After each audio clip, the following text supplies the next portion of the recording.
যে আমরা এখন অনেকেই অনলাইন কেন্দ্রিক চিন্তা ভাবনা করি। অনলাইনে কে কত ভাইরাল, কার কত ভিউজ বেশি হয়, হ্যাঁ, কার ফ্যান ফলোয়ার্স কত বেশি, এগুলো আমাদের কাছে এখন হকের মানদণ্ড হয়ে গেছে, অনেকের কাছে, সবার কাছে নয়। এটা একটা মুসিবত, এটা খাসারা। মনে রাখবেন, বরেণ্য ওলামায়ে কেরাম এবং আল্লাহর ওলিগণ নিজেদেরকে এত জাহির করেন না, তারা নিজেদেরকে লুকিয়ে রাখতে চান, তারা ইজহার করা পছন্দ করেন না, তারা হক এবং বাতিলের মধ্যে মিশ্রণ ঘটান না, তারা হক এবং বাতিলকে স্পষ্ট করে দেন।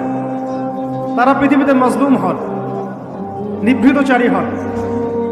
তাদের অবস্থা তো এমন হয় যে তারা দিনের বেলার ঘোরসাওয়া, রাতের বেলার দরবেশ।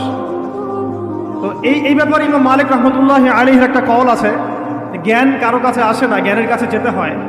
তাই আমাদেরকেও সেই রকম বুজুর্গ আলেমকে খুঁজে বের করতে হবে। এমন নয় যে আপনার ঘর পর্যন্ত তিনি হেঁটে আসবেন, এমনটা নাও হতে পারে। আল্লাহ পাক আমাদের সবাইকে জ্ঞানের কাছে যাওয়ার তৌফিক দান করে।